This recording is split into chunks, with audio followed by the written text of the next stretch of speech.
Everyone, पिछले lecture में अपन क्या कर रहे थे? पिछले लेक्चर में अपन कर रहे थे plate tectonic theory, right. Plate tectonic theory में अपन ने देखा था क्या? जल्दी से आप लोग मुझे बताओ। प्लेट टेक्टोनिक थ्योरी में साथ साथ बोलोगे क्या? अपन ने 3 टाइप्स देखे थे, कन्वर्जेंट, डाइवर्जेंट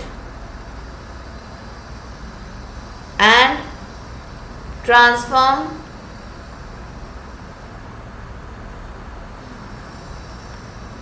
है ना? Convergent, divergent and transform. Convergent के अंदर क्या होता है? दोनों प्लेट्स एक दूसरे के अंदर कन्वर्ज हो जाती है, घुस जाती है। डाइवर्जेंट में दोनों ऑपोजिट डायरेक्शन में जाती है एंड ट्रांसफॉर्म में एक दूसरे से रगड़ करके वो आगे बढ़ती है। प्लेट टेक्टोनिक के अंदर क्या होता है? प्लेट टेक्टोनिक मतलब अर्थ है, उसको अलग अलग पार्ट में अलग अलग जो है वो यहाँ पे प्लेट्स में बंटी हुई है, ठीक है।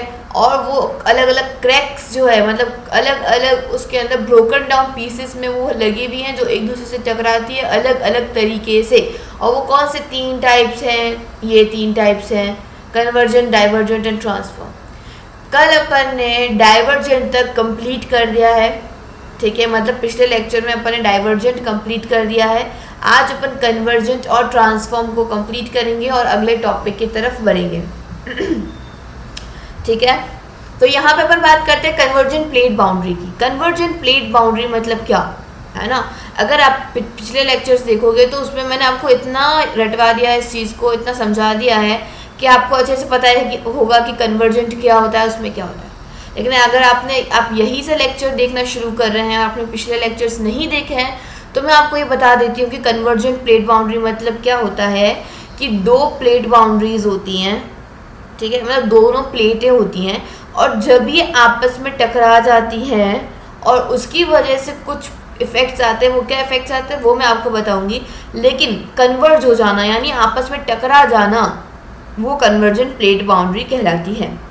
अब इसमें भी अपन 3 तरीके पढ़ेंगे। ओशन कन्वर्जेंस मतलब ओशनिक प्लेट और ओशनिक प्लेट का कन्वर्जेंस, दूसरा कॉन्टिनेंट प्लेट और कॉन्टिनेंट प्लेट का कन्वर्जेंस, और तीसरा ओशनिक और कॉन्टिनेंट प्लेट का कन्वर्जेंस। ये 3 ही फॉर्म है जो अपन तीनों के अंदर देखेंगे, कन्वर्जेंट, डाइवर्जेंट और ट्रांसफॉर्म। डाइवर्जेंट के अपन ने ऑलरेडी देख लिए हैं, तो कन्वर्जेंट के अपन देखते हैं कि क्या है।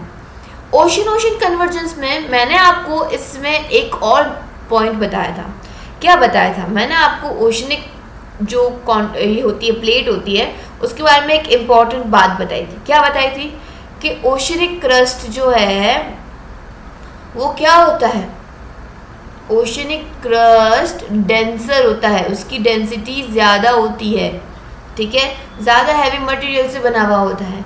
तो जब ओशनिक प्लेट और कॉन्टिनेंट प्लेट होगी आपस में, तो कौन सबडक्ट करेगी? सबडक्ट मतलब अंदर कौन घुसेगी? बिल्कुल सही जवाब, ओशनिक प्लेट जो है वो अंदर घुसेगी, ठीक है। ये ओशनिक क्रस्ट है, ये कॉन्टिनेंटल क्रस्ट है, तो ओशनिक जो है वो नीचे सबडक्ट हो जाएगी और कॉन्टिनेंट यू रहेगी, ठीक है। यू रहेगी या जो भी माउंटेन्स फॉर्म करेगी वो मैं आपको बताऊंगी।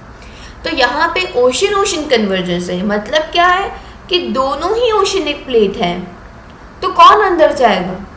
Of course.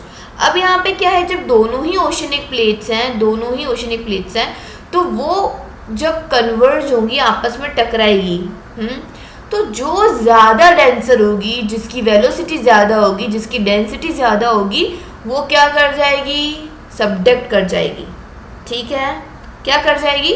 सबडक्ट कर जाएगी। अगर ये वाली अगर डेंसर होगी तो ये सबडक्ट कर जाएगी, अंदर घुस जाएगी, ठीक है। अब क्या होता है, जब मैं आपको बता रही हूँ कि ओशनिक प्लेट की डेंसिटी सेम होती है, तो एक की ज़्यादा और एक की कम कैसे हो सकती है?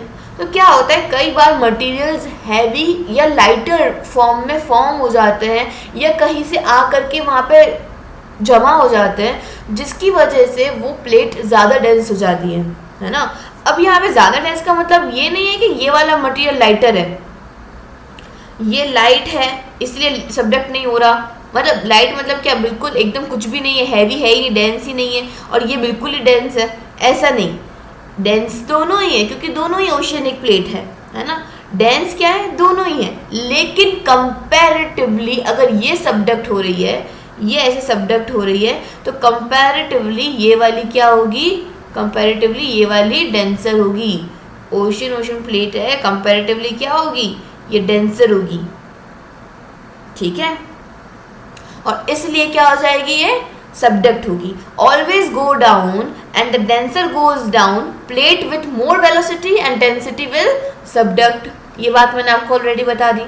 आगे बढ़ते हैं, नेक्स्ट ये वाला डायग्राम देखते हैं।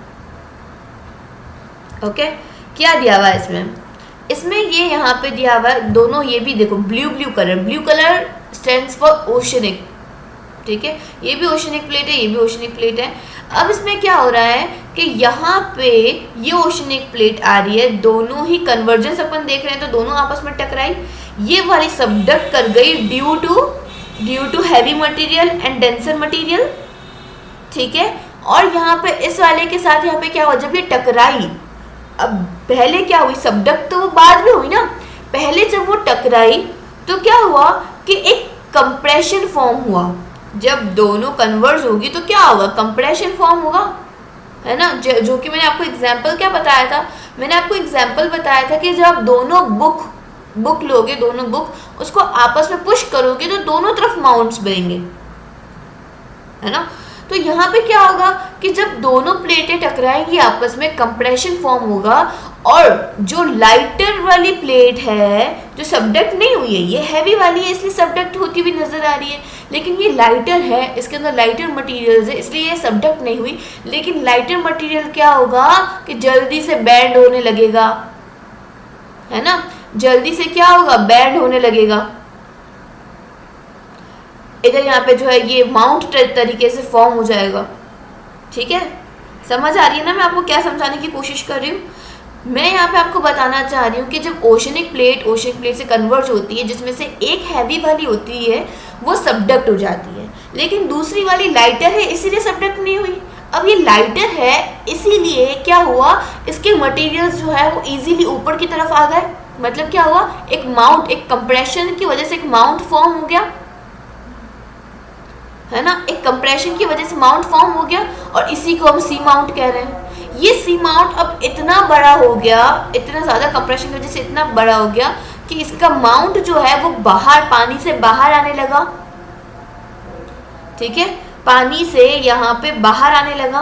और जब ये पानी से बाहर आ रहा है और हम यहाँ पे खड़े होके, मतलब जो क्वांटिटी वहाँ पे, या फिर बोट में बैठ करके अपन अगर इसको देख रहे हैं तो हमें क्या दिख रहा है, हमें ये दिख रहा है कि ये एक आइलैंड है, ठीक है, जबकि ये क्या है, एक पूरा सी माउंट है और उसका पीक बाहर निकल रहा है, और उसको हम क्या बोल रहे हैं, उसको हम आइलैंड बोल रहे हैं। अब यहाँ पे क्या हुआ, अब देखो ये वाले, अब ऊपर वाला पार्ट अपन ने अच्छे से समझ लिया, ऊपर क्या हो रहा था। अब नीचे वाले में देखते हैं। नीचे वाले में यह लिखा है ट्रेंच। ट्रेंच मैंने आपको बताया कि क्या होता है, जब दोनों प्लेट्स होती हैं, जब एक सबडक्ट कर जाती है तो बीच में यहाँ पे खाई टाइप समझ लो, एक यहाँ पे नैरो, यहाँ पे अंदर क्या हो जाता है, एक ऐसा फ्लो बन जाता है कि वापस से सारे मटेरियल अंदर जाते हैं, उसी को ट्रेंच कहते हैं, ठीक है। तो ये ट्रेंच जो है वो क्या हुआ, ट्रेंच यहाँ पे फॉर्म हुआ, ठीक है, क्या हो रहा है, ट्रेंच फॉर्म हुआ यहाँ पे, दोनों ये वाली सबडक्ट कर गई, ये पूरा ट्रेंच फॉर्म हो गया यहाँ पे। अब क्या होगा, इस ओशनिक प्लेट जो सबडक्ट हुई है इसका मटेरियल नीचे गया, ये नीचे क्या है, ये जो ये वाला कलर है, ये वाला कलर किस चीज का है, एस्थेनोस्फेयर का, एस्थेनोस्फेयर। तो ये नीचे क्या है, एस्थेनोस्फेयर है, ये मटेरियल यहाँ पे एस्थेनोस्फेयर के अंदर गया। अब क्या होगा, बिल्कुल सही जवाब, अब होगा कन्वेक्शन। नीचे क्या चल रहा है, एस्थेनोस्फेयर में क्या चल रहा है, एस्थेनोस्फेयर में चल रहा है कन्वेक्शन, और उस कन्वेक्शन की वजह से क्या होगा, मैग्मा बनेगा। तो ये सारा मटेरियल वापस क्या होगा, मैग्मा के फॉर्म में फॉर्म हुआ, और अब वापस क्या होगा, ये जब यहाँ इस ये वाली प्लेट जब यहाँ पे होगी, और यहाँ पे सपोज अपन मान लेते हैं कि इस जगह पर जो है वो क्या हो रहा है, इस जगह पर चल रहा है डाइवर्जेंट, ठीक है, ये डाइवर्जेंस चल रहा होगा अगर इन प्लेटों के बीच में, तो यहाँ से मैग्मा ऊपर चढ़ेगा और यहाँ से बाहर निकल करके वापस क्या बनाएगा, मिड ओशनिक रिजेस बनाएगा। बताया है ना, मैंने आपको डाइवर्जेंट बाउंड्री में ये सब समझाया है कि मिड ओशनिक रिजेस कैसे बनेंगी, क्या होगा, है ना। इजी है, कुछ भी नहीं है, बहुत बहुत अच्छा, बहुत इजी है, ठीक है। तो ये क्या हो गया, ये ऐसे फॉर्म हो गया, ठीक है, ये समझ में आ गया। अब क्या होता है कि जब हम ओशन की बात कर रहे हैं, तो ऑफ कोर्स ये ओशन है, ओशनिक प्लेट है, तो पानी के अंदर, ये ऊपर पानी है, पानी के अंदर ही ये सब कुछ चल रहा है। तो यहाँ पे क्या होगा कि जब इस वजह से ये फॉर्म होगा, कन्वर्जेंट जब भी होता है ना, कन्वर्जेंट से हमेशा फोल्ड माउंटेन्स बनते हैं। क्या बनते हैं, फोल्ड माउंटेन्स बनते हैं। तो यहाँ पे भी ये फोल्ड हुआ और माउंट बना, सी माउंट बना। अब ये ऐसे पूरी सीरीज में बनेगा, पूरा आर्क में बनेगा। तो इसको हम क्या बोलेंगे, इसको हम बोलेंगे आइलैंड आर्क। क्या बोलेंगे, आइलैंड आर्क। या तो हम इसको आइलैंड आर्क बोले, या हम इसको आर्कीपिलागोस बोले, या हम इसको फेस्टून्स बोले, ठीक है। तो इन तीनों ही वर्ड से ये जाना जाता है, island arc and festoons, island arc या फिर आर्कीपिलागोस, ठीक है। तो ये अपन इसको बोल सकते हैं। क्लियर हो गया है हमें यहाँ तक, ठीक है, समझ आ गई बात अच्छे से। और नहीं आई है तो आप मुझसे वापस से बता सकते हैं, मैं आपको वापस समझा दूंगी। अब ऊपर अपन ने डायग्राम में देखा, अब यहाँ पे अपन ऐसे देख लेते हैं कि क्या हो रहा है। देखो ये यहाँ पे भी पानी है पूरा, ये पूरा यहाँ पे पानी, ये पूरा यहाँ पे पानी, दैट मीन्स ये दोनों ही ओशनिक प्लेट है। ओशनिक प्लेट दोनों में कन्वर्ज हो रही है, ठीक है, कन्वर्जेंस चल रहा है। अब ये वाली जो है वो सबडक्टिंग प्लेट है, नीचे उतर गई, ठीक है। और यहाँ पे ये रहा, एक ट्रेंच बना दिया इसने, ठीक है, ट्रेंच बनता हुआ नजर आ रहा है, ट्रेंच बना दिया इसने। अब क्या हो रहा है यहाँ पे, देखो ये ट्रेंच बनता हुआ नजर आ गया। अब यहाँ पे ये वाला मटेरियल जो है, मेल्टेड रॉक जो है, वो एस्टेनोस्फीयर में जा रहा है अंदर, ये रहा एस्टेनोस्फीयर में जा रहा है अंदर। और वापस क्या होगा, जब वो बाहर निकलेगा तो वो मैंने आपको सिस्टम बता दिया। यहाँ पे क्या हो रहा है, दोनों ही प्लेट के कन्वर्जेंस की वजह से ये माउंट बन रहा है, आर्क, ये माउंट बना, माउंट का क्या हो रहा है, आर्क बन रहा है, धीरे धीरे और भी सारे आइलैंड्स टाइप का सिस्टम बन रहा है, माउंट बनते चला जा रहा है। और उसकी पीक जब बाहर निकलती है ऐसे, ये इसके अंदर क्या है, पानी के अंदर माउंट है, अब ये ऐसे पीक उसकी बाहर निकलती है तो उसको हम क्या कहते हैं, आइलैंड बोलते हैं, सही है, ठीक है। अब अपन नेक्स्ट वाला डायग्राम से कनेक्टिंग देखते हैं, क्या हो रहा है। ये रही, क्या ये एक आर्क बन गया, ये यहाँ तक फॉर्म होने लग गई, पूरी कंप्रेशन की वजह से पूरा एक सिस्टम में आर्क बना। और क्या हो गई, बैक आर्क रिफ्ट, ठीक है। तो वो वही चीज़ बता रहा है आपको, एक अलग डायरेक्शन वाले में दिखा करके बता रहा है, ठीक है। फिर उसके बाद अगर अपन नीचे चलते हैं, है ना, तो उसमें यहाँ पे क्या है, कुछ भी नहीं। यहाँ पे क्या हो रहा है ना कि जब ये यहाँ पे बीच में कुछ आ जाता है, ठीक है, प्लेट वगैरह यहाँ से वापस से अलग अलग होती है, या ऐसा कुछ भी सिस्टम बनता है ना, तो वापस से बैक आर्क स्प्रेडिंग सेंटर, यानी कि बीच में गैप आने लगता है। और बीच में गैप आने लगता है तो नया आर्क बन जाता है, ठीक है। जब एक माउंट, सी माउंट की रेंज बन रही हो, आर्क बन रहा हो, और उसके बीच में गैप आने लगता है, प्लेट थोड़ी मूव करने लगती है, तो वो अलग अलग हो जाते हैं और नया आर्क बन जाता है, ठीक है।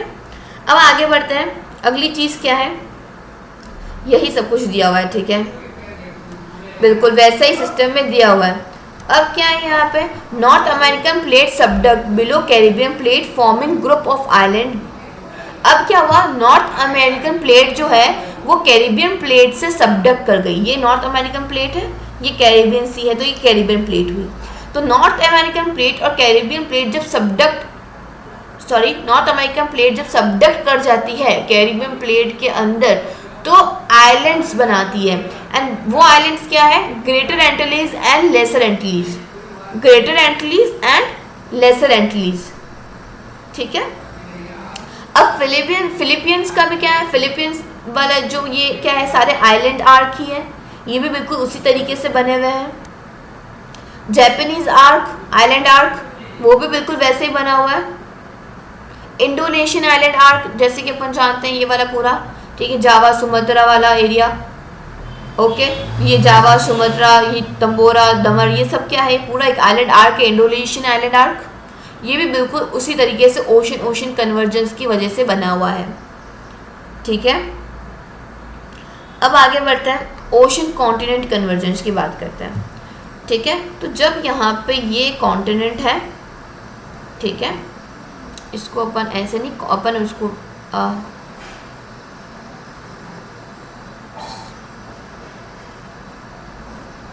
ओके, तो यहाँ पे क्या है, ये कॉन्टिनेंटल प्लेट है, ये ओशनिक प्लेट है।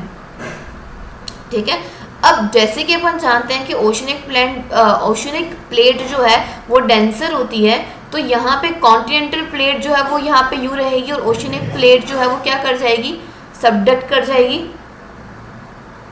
है ना। ओशनिक प्लेट क्या करेगी, ओशनिक प्लेट सबडक्ट कर जाएगी।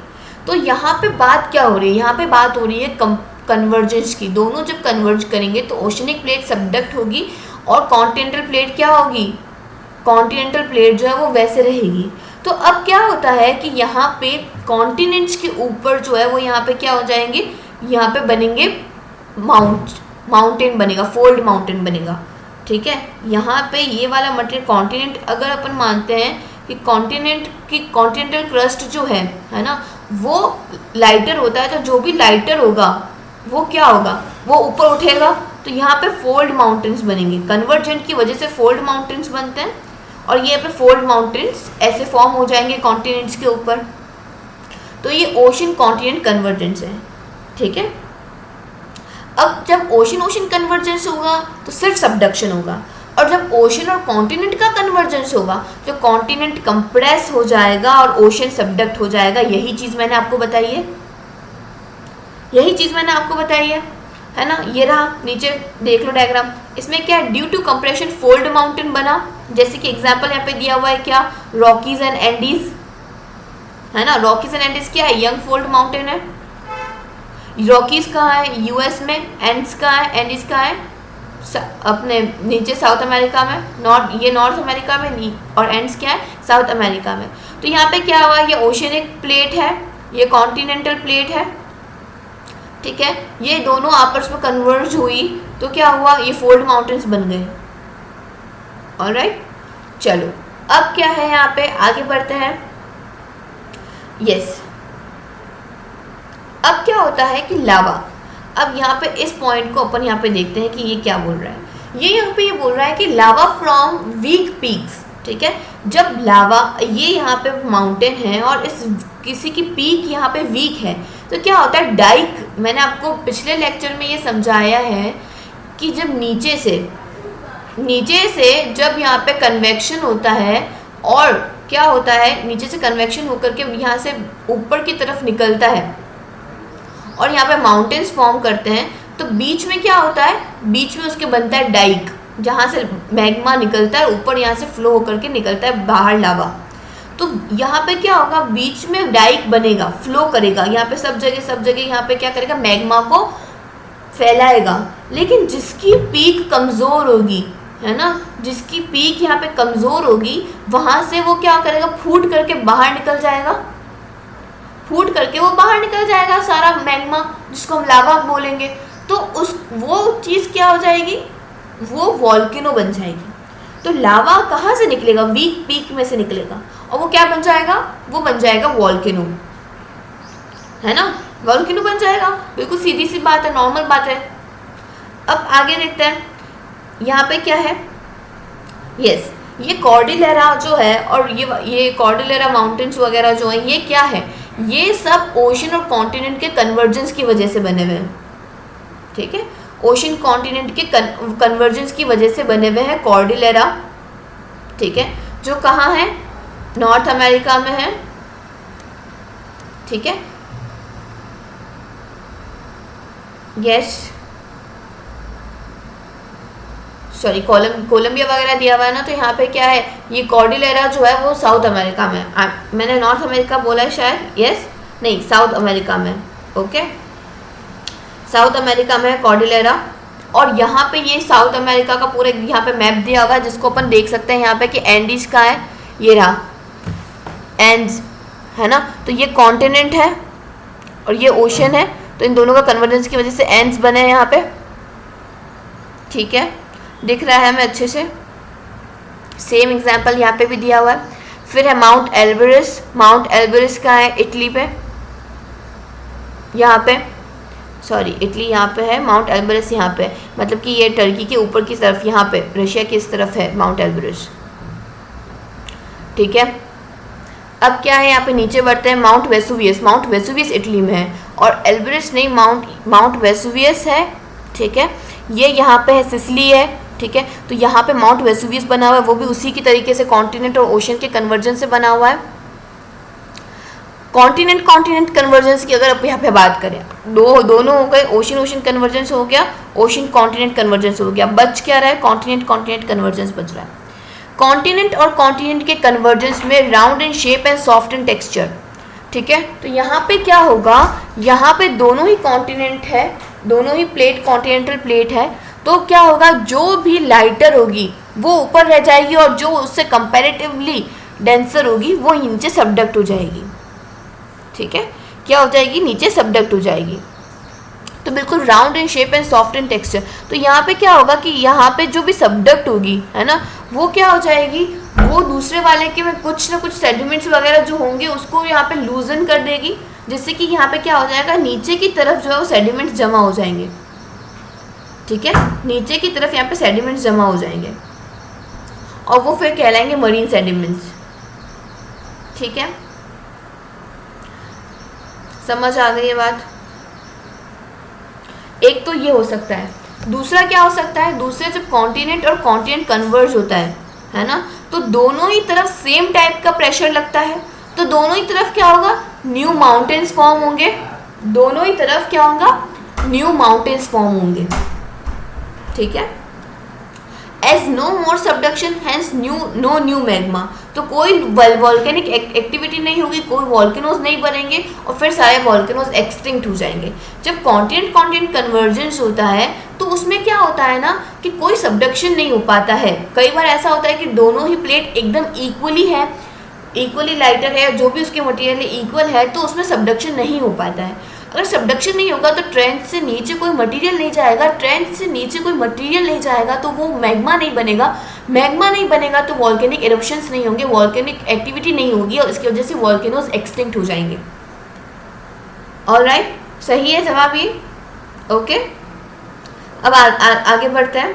इसके एग्जाम्पल क्या है, trans Himalayas, Arakan Yoma, Altun Shan, Tian Shan, Kunlun Shan, ठीक है। ये सब इसके क्या है, एग्जाम्पल है।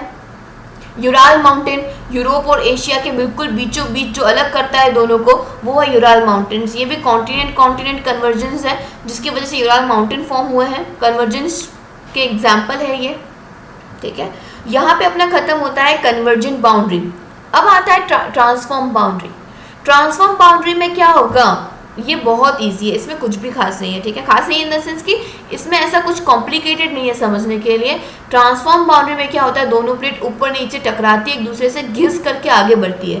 तो मेजर ट्रांसफॉर्म क्या करता है यहाँ पे, जैसे कि ट्रांसफॉर्म फॉल्ट्स, चिली और न्यूजीलैंड, ये में यहाँ पे ट्रांसफॉर्म बाउंड्री के एग्जाम्पल्स हैं, जिसमें वो एक दूसरे से घिसते हैं, ठीक है। ये क्या है, कॉन्टिनेंट कन्वर्जेंस है। ऑलराइट, आगे बढ़ते, सेंट एंड्रियास का भी बेस्ट एग्जांपल, ये भी कॉन्टिनेंट कन्वर्जेंस है, ठीक है। Great east African rift valley जो है वो कॉन्टिनेंट कन्वर्जेंस है, ठीक है। अब यहाँ पे क्या होगा, जब ओशन कन्वर्जेंस होगा, ओशन कन्वर्जेंस होगा ट्रांसफॉर्म के अंदर, तो भी यहाँ पे क्या होगा, दोनों के अंदर जो है वो घिस करके आगे बढ़ेगा, है ना। और यहाँ पे क्या होता है कि बीच मिड, यहाँ पे रिजेस वगैरह के अंदर यहाँ पे क्या करते हैं, दोनों के अंदर घिस जाती है वो चीज़ें, घिस करके वो आगे बढ़ते हैं, है ना। तो यहाँ पे रेट ऑफ मूवमेंट जो है वो यूनिफॉर्म नहीं होता कि बिल्कुल एक ही तरीके से, एक ही रेट से वो आगे बढ़ेगा, वो अपने तरीके से आगे पीछे होगा, तो फिर वो उस तरीके से इफेक्ट डालेगा जो भी वो बनाएगा, है ना। तो ये ओशन ट्रांसफॉर्म बाउंड्री के एग्जाम्पल्स हैं। यहाँ पे अपना होता है खत्म प्लेट टेक्टोनिक थ्योरी, है ना। क्या होता है, प्लेट टेक्टोनिक थ्योरी अपनी यहाँ पे खत्म होती है। अब क्या है, अगली चीज़ है रॉक। रॉक करने से पहले अपन यहाँ पे एक बार मैं आपको बता देती हूँ कि अपन ने क्या किया है। प्लेट टेक्टोनिक थ्योरी के अंदर अपन ने कन्वर्जेंट, डाइवर्जेंट और ट्रांसफॉर्म देखा है। पिछले लेक्चर में अपन ने डाइवर्जेंट कंप्लीट कर दिया था, आज के लेक्चर में कन्वर्जेंट और ट्रांसफॉर्म कंप्लीट कर दिया है। कन्वर्जेंट थोड़ा सा कॉम्प्लिकेटेड है बट इजी है, ट्रांसफॉर्म बहुत इजी है, कुछ भी नहीं है, पैरेलली प्लेट्स मूव करती है। ठीक है, अब अपन यहाँ पे बात करते हैं नेक्स्ट टॉपिक की, विच इज़ रॉक्स। ठीक है, रॉक्स इम्पॉर्टेंट और इंटरेस्टिंग है, बहुत अच्छे से इसको इजीली अपन कवर करेंगे। ठीक है, अब क्या है रॉक्स। रॉक्स के अंदर यहाँ पे क्या है, अपन 3 तरीके के रॉक्स पढ़ेंगे। रॉक साइकिल को पढ़ेंगे, तो रॉक साइकिल को समझने के लिए हमें रॉक्स को समझना इम्पॉर्टेंट है। रॉक्स 3 तरीके की होती है। कौन कौन सी होती है? Igneous, sedimentary and metamorphic. ठीक है, क्या होती है? Igneous, sedimentary and metamorphic. Igneous rock जो है उसको हम प्राइमरी रॉक या पेरेंट रॉक भी कहते हैं। सेडिमेंट्री रॉक जो है वो 3 तरीके की, 3 उसमें से वापस क्या हो रहे हैं, अलग अलग पॉइंट्स निकल रहे हैं, which is physically, chemically and organically. And metamorphic rock एक हार्ड रॉक होती है। इग्नियस रॉक कब होती है? इग्नियस रॉक जब बिल्कुल लावा बाहर आ रहा होता है और एकदम फ्रेश जो पहला मटेरियल होता है, जो पहली रॉक बनती है, वो इग्नियस बनती है। फिर क्या हो जाता है कि कुछ समय बाद कुछ यहाँ पे वेदरिंग, इरोजन या सिस्टम से साथ क्या होता है, सेडिमेंट्स के फॉर्म में वो टूट जाती है, सेडिमेंट्स बन जाते हैं। और फिर क्या होता है, वापस से वो क्या होता है, एक दूसरे से जुड़ते हैं, वो सेडिमेंट्री रॉक्स बन जाती हैं। एंड फिर वो और हीट और प्रेशर में जब वो आती है तो वो मेटामॉर्फिक रॉक बन जाती है। अब इसको अगर हम डिटेल में पॉइंट वाइज देखें तो क्या होगा, इग्नियस रॉक ये रही। ठीक है, अब ये पूरी एक साइकिल बनी हुई है। इसको, इस साइकिल को अभी समझाना is not that good enough. इसको मैं वापस से इसके ऊपर अपन आएंगे और वापस मैं इसको समझाऊंगी। लेकिन ये जो एरोज हैं इसको मैं अभी आपको थोड़ा रेफरेंस के हिसाब से बता देती हूँ। इग्नियस, जैसे कि मैंने आपको बताया कि लावा के जस्ट बाद वाला जो यहाँ पे रॉक है वो है इग्नियस रॉक।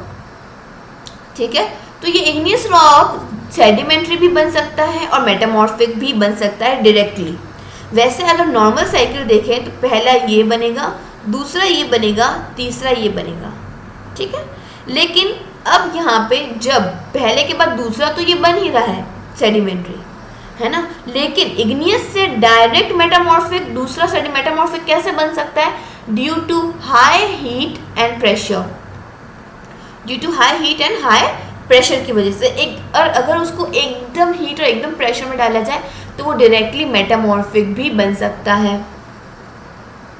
ठीक है, अब अगर ये इग्नियस से सेडिमेंट्री बना, ये नॉर्मल साइकिल है, वापस सेडिमेंट्री से इग्नियस भी बन सकता है। क्यों? क्योंकि अगर वो वापस मटेरियल लावा के फॉर्म में आया और वापस उस मटेरियल के साथ मिल करके वापस लावा बन गया तो वो इग्नियस बन जाएगा। लेकिन अगर वही सेडिमेंट्स वापस जुड़े और आगे उसको हीट प्रेशर मिला तो क्या हो जाएगा, वो मेटामॉर्फिक बन जाएगा, है ना। मैं आपको दोनों तरफा बातें बता रही हूँ। ठीक है, दोनों तरफा आपको मैं बातें बता रही हूँ। इग्नियस मेटामॉर्फिक भी बन सकता है डायरेक्टली और इग्नियस सेडिमेंट भी बन सकता है। सेडिमेंट वापस इग्नियस भी बन सकता है और सेडिमेंट मेटामॉर्फिक भी बन सकता है आगे बढ़ेगा तो। और मेटामॉर्फिक वापस टूट करके सेडिमेंट्री रॉक भी बन सकता है, या वो बाद का लास्ट तो वापस उसको इग्नियस बनना ही बनना है ना। अभी कंफ्यूजिंग लग रही होगी, आई एम श्योर लग रही होगी। ठीक है, इसको अपन वापस से समझेंगे। पहले अब अपन क्या करते हैं, नीचे इसको डिटेल में समझते हैं, फिर क्या करेंगे, साइकिल वापस बनाएंगे। ओके, अब आगे की बात करते हैं। अब अपन यहाँ पे देखते हैं कि 98% ऑफ जो क्रस्ट है ना, जो अपना क्रस्ट है, लिथोस्फीयर है, 98% वो किससे बना हुआ है? वो बना हुआ है ऑक्सीजन से, सिलिकॉन से, एल्यूमिना से, iron, calcium, sodium, potassium and magnesium. Oxygen, silicon, alumina, iron, calcium, sodium, potassium and magnesium.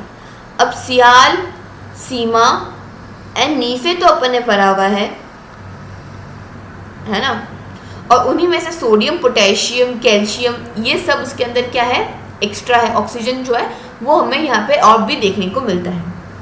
Most dominant जो होता है वो है ऑक्सीजन, और मोस्ट डोमिनेंट जो पूरे वर्ल्ड में है वो क्या है, फेरस। फेरस क्या है, ferrous is iron. Iron most dominant element है पूरे वर्ल्ड के क्रस्ट के अंदर, क्योंकि अपन देखते हैं कि निकल और फेरस, फेरस यानी आयरन, वो हमें कोर में मिलता है, और पूरे वर्ल्ड की कोर तो एक ही है ना, और वो आयरन से बनी हुई है, मतलब निकल एंड आयरन से बनी हुई है। तो आयरन जो है वो डोमिनेंट एलिमेंट है पूरे वर्ल्ड का। ऑलराइट, ये हैशटैग इन्फॉर्मेशन थी। अब आगे बढ़ते हैं, क्या है इग्नियस। इग्नियस रॉक जो है वो एकदम प्राइमरी रॉक होती है, पेरेंट रॉक होती है, और वो बिल्कुल न्यूली फॉर्म्ड लावा से बनी हुई होती है। तो उसमें कोई भी तरीके के फॉसिल्स नहीं हमें मिलते हैं, ठीक है।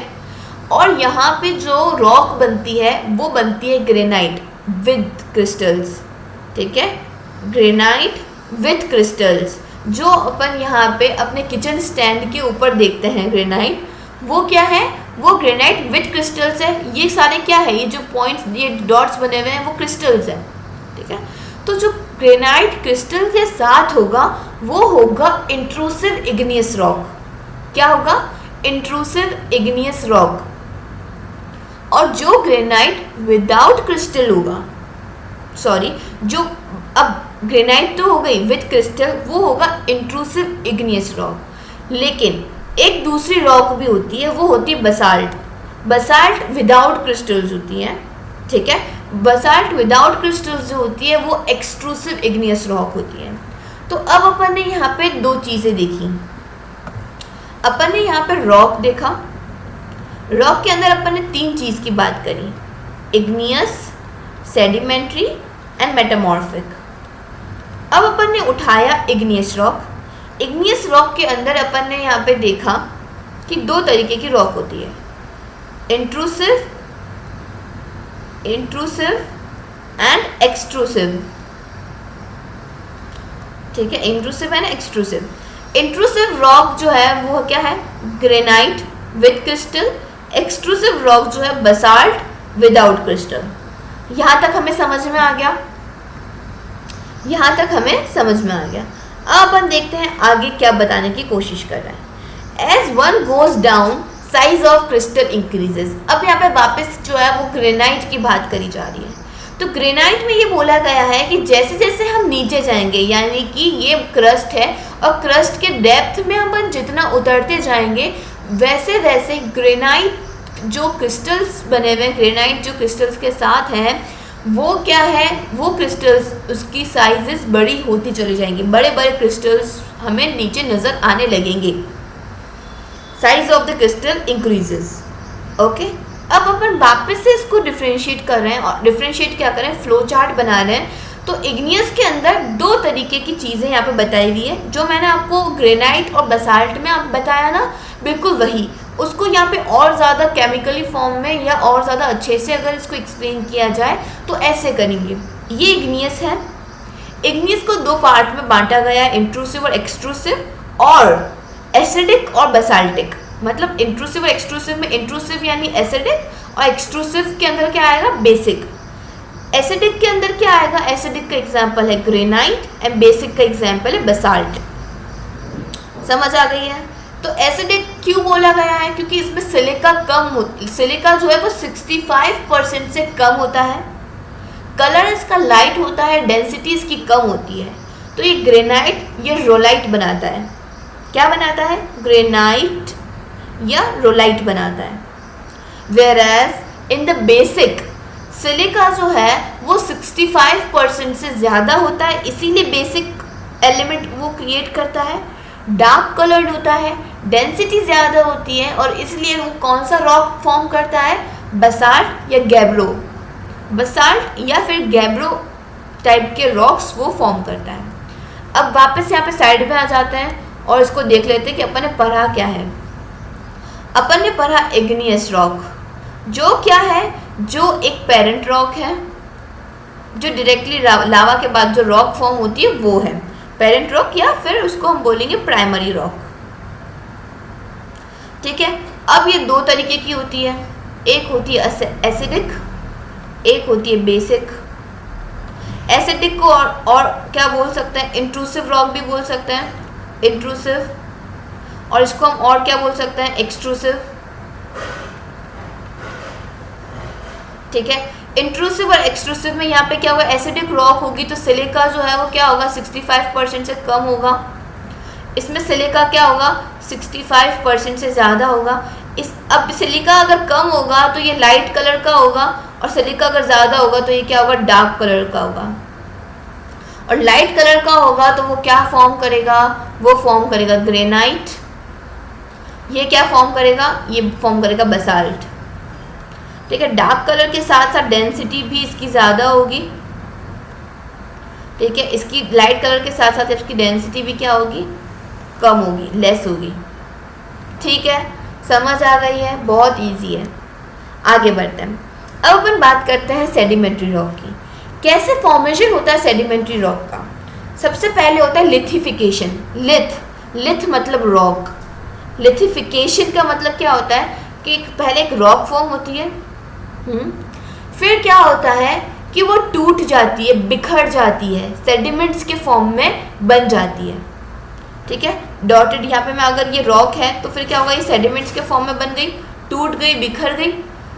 फिर क्या हुआ, कुछ एक केमिकल कंपोजिशन ऐसा हुआ, एक केमिकल रिएक्शन कुछ ऐसा हुआ कि वो वापस से आपस में कॉम्पैक्ट होने लगी। ये सारे सेडिमेंट्स जो है वो आपस में जुड़ करके वापस क्या होने लगे, जुड़ने लगे, एकजुट होने लगे। और कुछ समय बाद जो है वो सीमेंटेड हो गया और क्या हो गया, रॉक बन गया। उसको हम क्या बोल रहे हैं, सेडिमेंट्री रॉक बोल रहे हैं। आ गई ये बात समझ। ठीक है, अब यहाँ पे टाइप्स हैं सेडिमेंट्री रॉक के। पहला क्या है, फिजिकल केमिकल और अपने देखा था ना, तो पहला टाइप क्या है, फिजिकल टाइप है, जिसको मैकेनिकली फॉर्म्ड भी बोलते हैं। क्या बोलते हैं, मैकेनिकली फॉर्म्ड भी बोलते हैं, जिसको also known as clastic sedimentary rock, also known as clastic sedimentary rock. इसके एग्जाम्पल क्या है, सैंडस्टोन, शेल स्टोन जो होते हैं, लुइस जो होता है रिच इन लाइम। ठीक है, शेल गैस जो अपन जहाँ से अपन निकालते हैं ना वो शेल रॉक से निकलता है, लुई होता है। ठीक है, लुइस रॉक वगैरह। तो as shale traps carbons get trapped inside, hence shale gas और एनर्जी फॉर्म होती है। तो बिल्कुल मैंने जैसे आपको बताया कि शेल गैस हमें एनर्जी फॉर्म के काम में आती है। शेल गैस अपन निकालते हैं एनर्जी के लिए, तो वो किससे निकलती है, शेल रॉक से निकलती है। और शेल रॉक जो है वो कौन सी रॉक है, फिजिकली या मैकेनिकली फॉर्म्ड सेडिमेंट्री रॉक। ठीक है, क्या है ये, फिजिकली फॉर्म्ड या मैकेनिकली फॉर्म्ड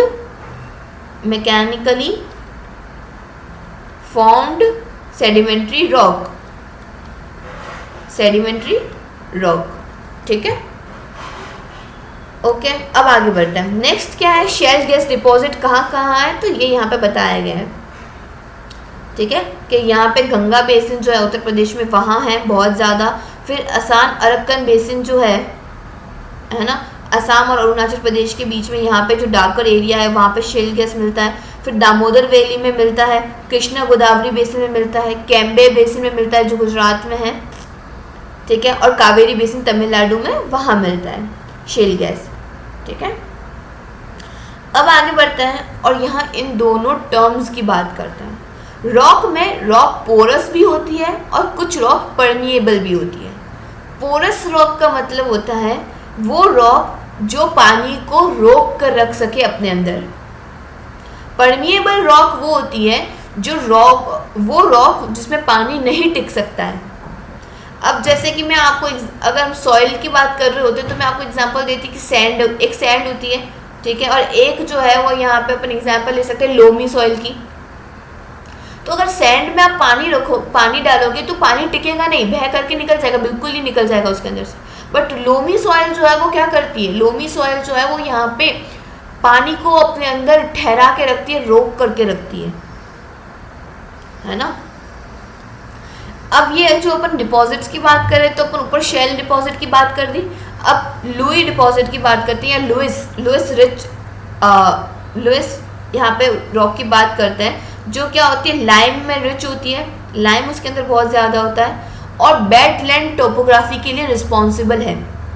किस चीज़ के लिए, बेडलैंड टोपोग्राफी। बेडलैंड टोपोग्राफी क्या होती है, ये होती है, जैसे अब यहाँ पे नीचे फोटो देख लेते हैं, ये क्या है, ये बेडलैंड टोपोग्राफी है। क्यों? देखो इसको, देखो किस तरीके से बना है, गलीज बनी हुई है, रिवराइंस बनी हुई है। तो यहाँ पे देखो ये क्या होता है, ये टोपोग्राफी मतलब क्या, एक लैंड, वो लैंड जब ऊपर नीचे कुछ गड़बड़ा रहा होता है, ऊपर नीचे होता है, बहुत ज़्यादा वेदरिंग इरोजन हो रखे होते हैं, तो उसको हम बोलते हैं बैड लैंड टोपोग्राफी। और लोएस्ट जो है वो लाइम में रिच होता है, इसलिए बहुत ज़्यादा लूजन होता है, तो वहाँ पे इरोजन और वेदरिंग बहुत ज़्यादा होती है, इसकी वजह से वो बैड लैंड टोपोग्राफी का एग्जाम्पल है। बैड लैंड टोपोग्राफी में पहला क्या होता है, रिल्स बनते हैं, फिर गलीज बनने लगती हैं, और फिर रेवाइंस बनने लगते हैं। ठीक है, तो ये देखो ये क्या है, ये रिल्स है, फिर ये बहुत ज़्यादा डीप बनने लगा, तो क्या हुआ, गलीज बनने लगे, और फिर ये रेवाइंस बनने लग गए, है ना। सामने है पूरा एग्जाम्पल बैडलैंड टोपोग्राफी का, सब है ना, दिख रहा है हमें सामने। क्या है ये है रिल्स, ये डीपन चले जा रहे हैं, क्या है, गलीज, एंड ये क्या है, रेवाइंस। ठीक है, आगे बढ़ते हैं। ये है बैडलैंड टोपोग्राफी, जैसे टकलामकान डेजर्ट वगैरह जो है ना, ये सब क्या है, एग्जाम्पल है बैडलैंड टोपोग्राफी के। Gobi desert, yes, Gobi desert वगैरह जो है, येलो रीजन जो, येलो रिवर रीजन जो है, वो बैड लैंड टोपोग्राफी का बेस्ट एग्जाम्पल क्या है, yellow river region. Okay, Gobi desert ये वो क्या, मंगोलिया और चाइना के बीच में है, आता है, ये बैड लैंड टोपोग्राफी का एग्जाम्पल है। ठीक है, आगे बढ़ते हैं। अब अगला जो है वो अपन क्या बताते हैं, नेक्स्ट है केमिकल। सेडिमेंट्री का ही दूसरा पॉइंट क्या है, chemically formed sedimentary rock, chemically formed sedimentary rock.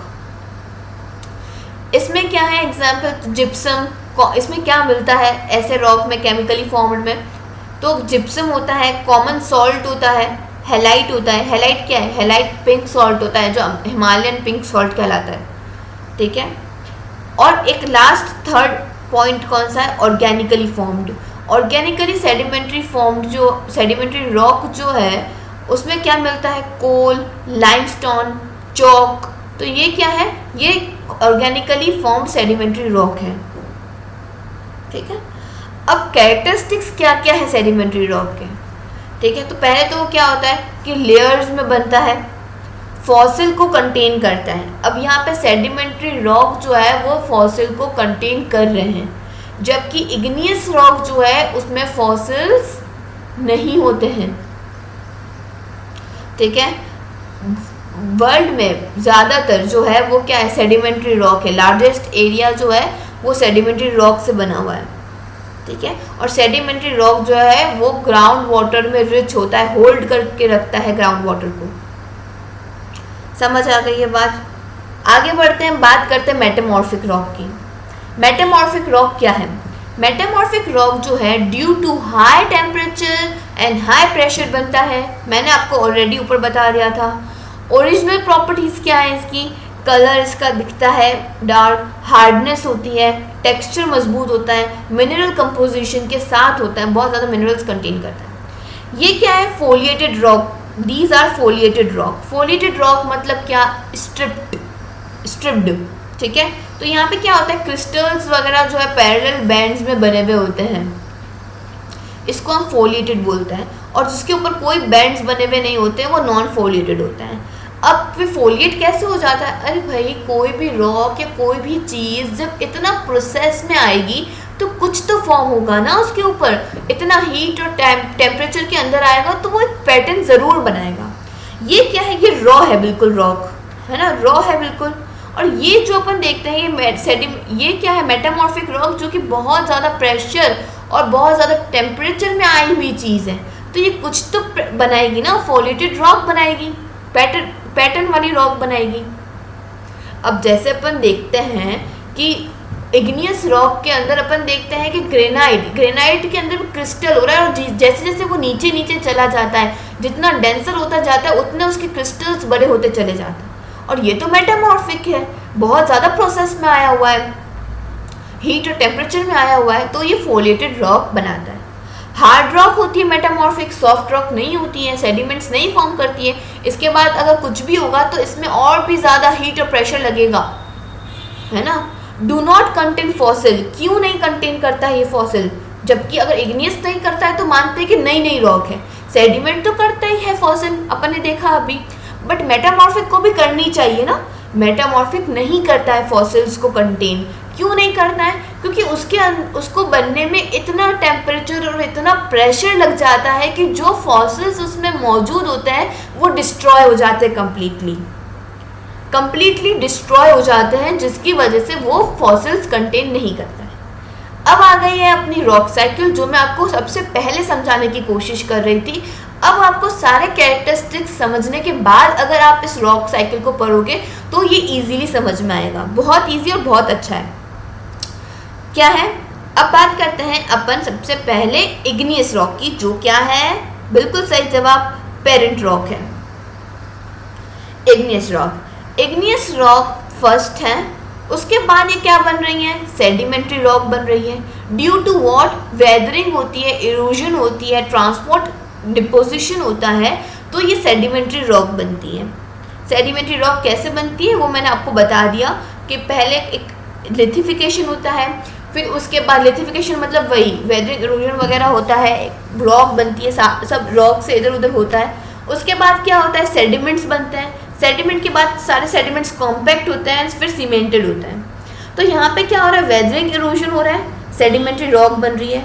Sedimentary rock को हाई हीट और प्रेशर लगता है तो वो मेटामॉर्फिक रॉक बन जाती है। और मेटामॉर्फिक रॉक जब एक उसको और ज़्यादा हीट में डाला जाता है तो वो मैग्मा बन जाता है, और मैग्मा का वापस से क्या होगा, मैग्मा से लावा बन करके बाहर निकलेगा और ये इग्नियस रॉक बन जाएगा।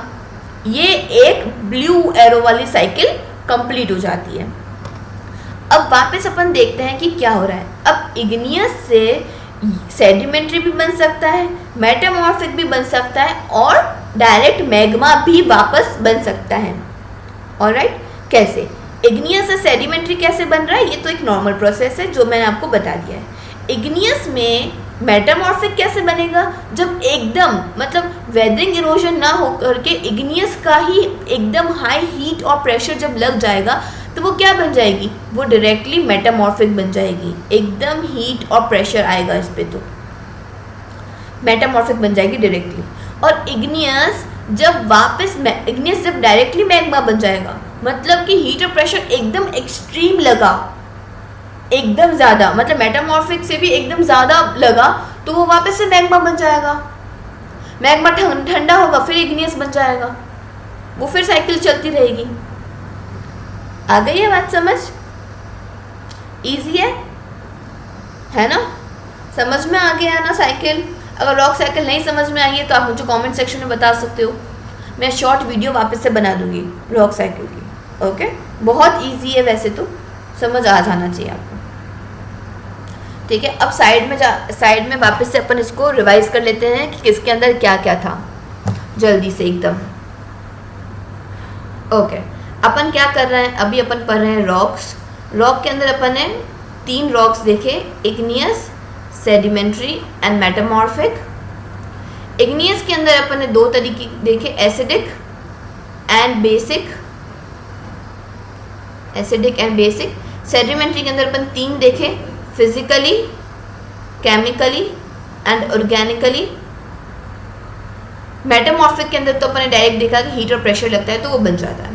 ठीक है, फोलिएटेड रॉक्स बनाता है, क्या बनाता है, फोलिएटेड रॉक्स बनाता है। फोलिएटेड रॉक्स कौन सी रॉक्स होती है, जिसपे पैरेलल स्ट्रिप्स बनी हुई होती है रॉक के ऊपर। ठीक है, अब क्या है, एसिडिक के अंदर क्या कौन सी रॉक बनाता है, ग्रेनाइट बनाता है। बेसिक के अंदर कौन सी रॉक बनाता है, बसाल्ट बनाता है। फिजिकल के अंदर यहाँ पे अपन शेल रॉक की बात करते हैं, जिससे कि शेल गैस निकलता है। इसके अंदर से केमिकल के अंदर यहाँ पे क्या होता है, यहाँ पे लाइमस्टोन वगैरह, चौक, ठीक है, वो सब बनेगा। और यहाँ जिप्सम, ठीक है, जिप्सम बनेगा।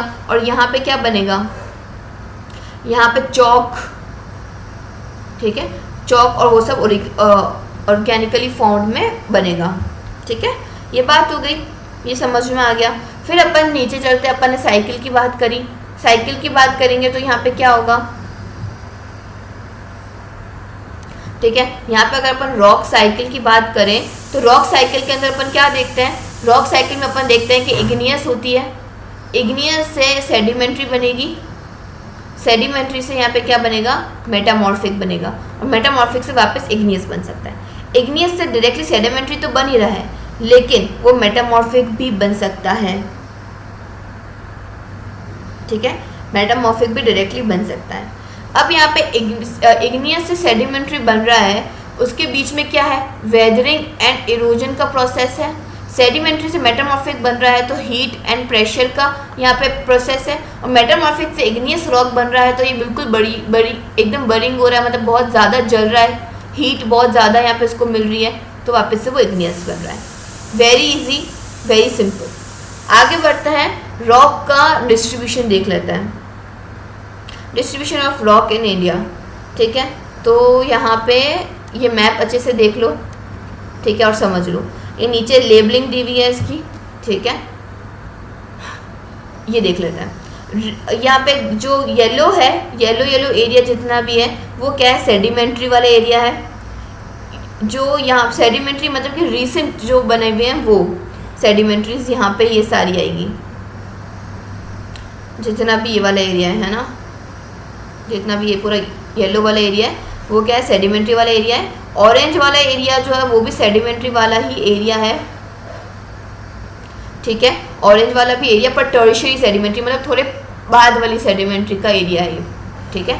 उसके अलावा जो ग्रीन वाला एरिया है, ये ग्रीन वाला इग्नियस रॉक है, ठीक है। गुजरात में, महाराष्ट्र में इग्नियस रॉक हमें मिलती है, ठीक है, जबकि राजस्थान, पंजाब, यहाँ पे हरियाणा और उत्तर प्रदेश में, बिहार में, यहाँ पे हमें क्या मिलती है, यहाँ पे हमें सेडिमेंट्री रॉक मिलती है। आसाम में, वेस्ट बंगाल में सेडिमेंट्री रॉक मिल रही है। फिर यहाँ पे जो ब्राउन वाली है, ब्राउन वाली क्या है, प्री कैम्ब्रियन की मेटामॉर्फिक रॉक है, ठीक है। और जो पिंक वाला एरिया, पिंक वाला गोंडवाना जो लैंड था उस वक्त की मेटामॉर्फिक रॉक है, यहाँ पे मिलती है, ठीक है। यहाँ पे तमिलनाडु और आंध्र प्रदेश के जो एजेस है, केरला और कर्नाटका के जो एजेस है, वहाँ पे भी हमें सेडिमेंट्री रॉक्स देखने को मिलती है, ठीक है। ऊपर जो हिमालयन रीजन है पूरा, वहाँ पे हमें टर्शियरी पीरियड की सेडिमेंट्री रॉक देखने को मिलती है, ओके, समझ आ गई ये बात। फिर ये क्या है,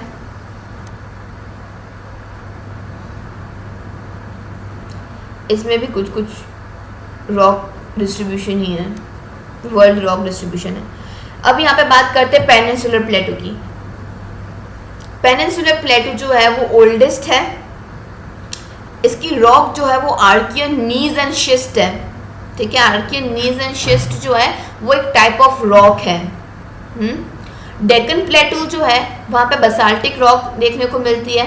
बसाल्टिक रॉक कौन सी रॉक है, इग्नियस की एक्सट्रूसिव रॉक, या उसको हम बोलते हैं बेसिक रॉक, जो है वो क्या है, बसाल्टिक रॉक, जो सौराष्ट्र, काठियावाड़ और मालवा प्लेटो को भी इंक्लूड करता है। यहाँ सब पे भी हमें बसाल्टिक रॉक देखने को मिलती है।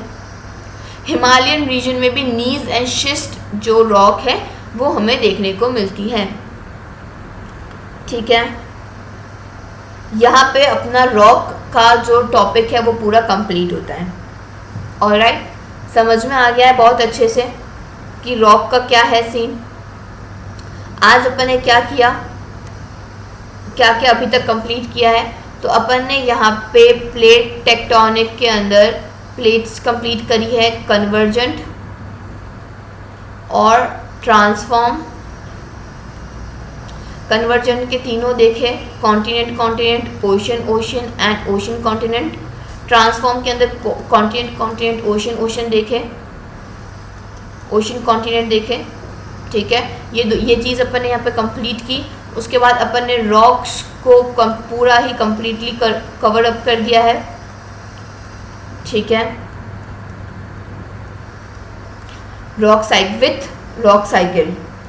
विथ रॉक साइकिल अपन ने यहाँ पे कंप्लीट कर दिया है। अब नेक्स्ट टॉपिक क्या है, नेक्स्ट टॉपिक अपना यहाँ पे आएगा अर्थ सरफेस, ठीक है। अर्थ सरफेस यहाँ पे आएगा। इसको यहाँ पे मैं आपको फ्लो चार्ट समझा देती हूँ, बाकी फिर अपन इसको आगे आई थिंक कल कवर करेंगे, देखते हैं, ठीक है। अर्थ मूवमेंट में क्या आएगा, एंडोजेनिक फोर्सेस और एक्सोजेनिक फोर्सेस। अब ये अर्थ मूवमेंट क्या है, क्या सिस्टम है, तो जैसे कि अपन ने यहाँ पे प्लेट्स देखी, प्लेट्स कंप्लीट होने के बाद यहाँ पे अपन ने रॉक्स देख लिया ताकि हमें समझ में आ जाए कि किस तरीके का यहाँ पे डिस्ट्रीब्यूशन है ना। अब आगे जो नेक्स्ट टॉपिक आना चाहिए वो है अर्थ मूवमेंट एंड फोर्सेस, है ना, कि अर्थ का किस तरीके से मूवमेंट हो रहा है, क्या फोर्स लगे। मूवमेंट तो अपन ने प्लेट टेक्टोनिक में देखा, लेकिन अपन ने फोर्सेस नहीं देखी। तो फोर्सेस की अगर अपन यहाँ पे बात करें तो क्या है, दो तरीके की फोर्सेस लगती है जब अर्थ में मूवमेंट होता है ना। ये अर्थ मूवमेंट नहीं, अर्थ्स मूवमेंट है। पोस्ट ऑफिस एस लगना चाहिए यहाँ पे, अर्थ्स मूवमेंट, ठीक है। दो तरीके की मूवमेंट होती है, एक होती है एंडोजेनिक, एक होती है एक्सोजेनिक, ठीक है, एंडोजेनिक और एक्सोजेनिक। अब एंडोजेनिक जो है वो कंस्ट्रक्टिव फोर्स है, क्या है, कंस्ट्रक्टिव फोर्स है। एक्सोजेनिक जो है वो डिस्ट्रक्टिव फोर्स है, क्या है, डिस्ट्रक्टिव फोर्स। एंडोजेनिक कंस्ट्रक्टिव है, इसके अंदर दो आते हैं, एक है कैटेस्ट्रॉफिक, दूसरा है डायस्ट्रॉफिक। एक है कैटेस्ट्रॉफिक, दूसरा क्या है, डायस्ट्रॉफिक। कैटेस्ट्रॉफिक जो है बहुत सडन मूवमेंट करता है, क्या करता है, बहुत सडन मूवमेंट करता है, तो एकदम से मूव होने लगता है। एंड डायस्ट्रॉफिक जो है बहुत स्लो मूवमेंट करता है, बहुत स्लो मूवमेंट करता है। अब इसके अंदर भी क्या है, इसके अंदर यहाँ पे इसका एग्जांपल जैसे कि अर्थ को एकदम सडन हो जाता है, वोल्केनिक इरप्शन सडन हो जाते हैं। डायस्ट्रॉफिक स्लो है, तो इसमें क्या होता है, एपिरोजेनेटिक एंड ओरोजेनेटिक होता है। एपिरोजेनेटिक में यहाँ पे क्या होता है, कॉन्टिनेंट्स बनते हैं, कॉन्टिनेंट बिल्डिंग होती है। ओरो का मतलब ही क्या होता है, माउंटेन, और जेनिक का मतलब बनना, तो यहाँ पे क्या हो गया, ओरोजेनिक, मतलब कि माउंटेन्स फॉर्म होते हैं। ओरोजेनिक के अंदर क्या होगा, माउंटेन्स फॉर्म होंगे। माउंटेन्स भी फिर दो तरीके के फॉर्म होते हैं, फोल्ड माउंटेन्स बनते हैं एंड फॉल्ट माउंटेन्स बनते हैं, ठीक है। और यहाँ पे कॉन्टिनेंट बिल्डिंग में क्या होता है, कॉन्टिनेंट बिल्डिंग में यहाँ पे जैसे कि कोस्ट वगैरह फॉर्म, जैसे कि इमर्जेंस, अगर इमर्जेंस होगा कॉन्टिनेंट में तो क्या होगा, ईस्टर्न कोस्ट टाइप का सिस्टम होगा, अपने इंडिया में ईस्टर्न कोस्ट है उस टाइप का सिस्टम होगा। और अगर सबमर्जेंस होगा, है ना, अगर सबमर्जेंस होगा तो क्या होगा, जैसे अपना वेस्टर्न कोस्ट है इंडिया का, है ना, उस तरीके से यहाँ पे क्या होगा, फॉर्म होगा, ठीक है। तो यहाँ पे क्या है, एंडोजेनिक की ही अगर अपन बात करें तो वो एक कंस्ट्रक्टिव फोर्स है जो कि दो तरीके की होती है, कैटेस्ट्रॉफिक होती है और डायस्ट्रॉफिक होती है। कैटेस्ट्रॉफिक में सडन मूवमेंट होते हैं जैसे कि अर्थक्वेक एंड वॉल्केनोज।